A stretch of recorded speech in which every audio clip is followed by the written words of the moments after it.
कांग्रेस प्रवक्ता का मैं जल्दी से रुख कर लेती हूँ। वैभव त्रिपाठी जी, मैं एक सवाल ये पूछना चाह रही हूँ कि आप मिलकर चुनाव लड़ रहे हैं उत्तर प्रदेश में, समाजवादी पार्टी और कांग्रेस, लेकिन आप अलग से जो 10 विधानसभा सीटें हैं जिन पर बाई इलेक्शन हो रहा है, आप अलग से संविधान सम्मान सम्मेलन चला रहे हैं, आयोजित कर रहे हैं। इसका क्या मतलब है? जब एक मिलकर आप लड़ रहे हैं तो फिर अलग अलग ये कार्यक्रम क्यों है? नहीं, देखिए विपनेश जी, ऐसा है कि कांग्रेस पार्टी स्वतंत्र रूप से एक पार्टी भी है, अलायंस का हिस्सा है, तो वो अपने पार्टी की गतिविधियां तो करेगी ना, इस पे कोई चिंता की जरूरत नहीं है। और जब समय आएगा तो गठबंधन अपनी सीटों का ऐलान करेगा।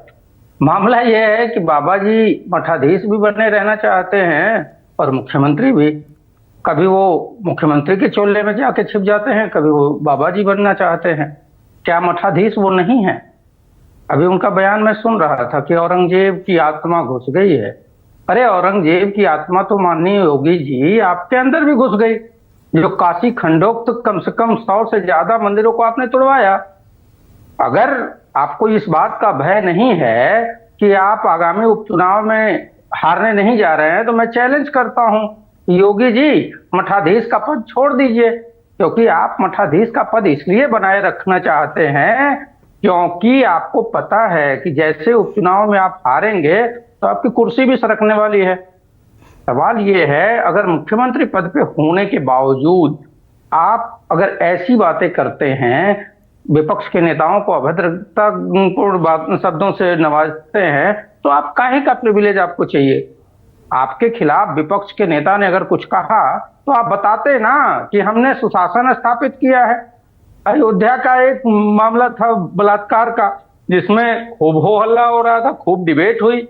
अभी राम मंदिर में काम करने वाली बेटी के साथ जो भाजपा का मंडल अध्यक्ष है उसके बेटे ने रेप किया, उस पर कोई बात नहीं होगी क्योंकि वो भाजपा ही है।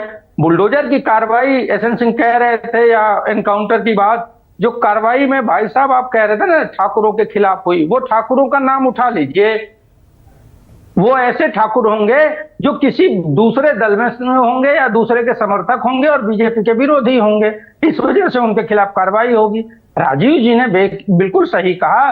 धनंजय जी और पिछले चुनाव में 19 के चुनाव में एक विनीत सिंह जी हैं जो एमएलसी भी रहे, वो नामांकन दाखिल करने जा रहे थे और फर्जी गवाह खड़े करके एनबीडब्ल्यू जारी कर दिया। धरपकड़ होने लगी, बेचारे नामांकन दर्ज नहीं किए, भाजपा में शामिल हो गए तो बच गए। तो ये कैसा आपका संविधान है?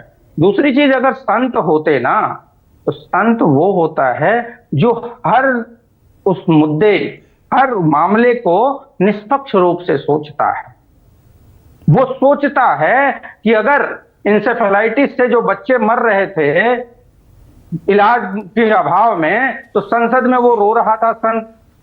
लेकिन जब उसके मुख्यमंत्री बनने के बाद 200 से ज्यादा बच्चे ऑक्सीजन की कमी से मर गए, तो उसके आंख में आंसू नहीं आए, बल्कि उल्टा जिस डॉक्टर ने अपने जेब से पैसे लगाकर ऑक्सीजन खरीद के उन बच्चों को देने की कोशिश की, उसी को जेल में डाल दिया। न्याय कर नहीं पाते मुख्यमंत्री जी।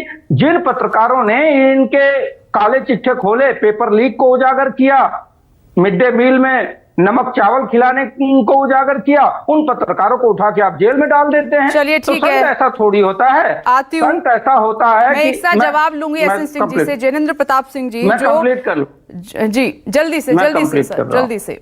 देखिए, योगी जी का मामला क्या है कि योगी जी बेचैन हैं और राजीव जी ने बिल्कुल सही कहा। 24 में जो जनता एकजुट हुई है इनके नफरती एजेंडे के खिलाफ, महंगाई बेरोजगारी के खिलाफ, उस एकजुटता से योगी आदित्यनाथ जी डर रहे हैं और उनको पता है कि जैसे ही उपचुनाव में ये हारते हैं तो इनकी सीट चली जाएगी, क्योंकि भाजपा के अंदर ही इनके विरोध चल रहे हैं। ठीक है, कुर्सी बचाने के लिए नफरती एजेंडे को आगे बढ़ा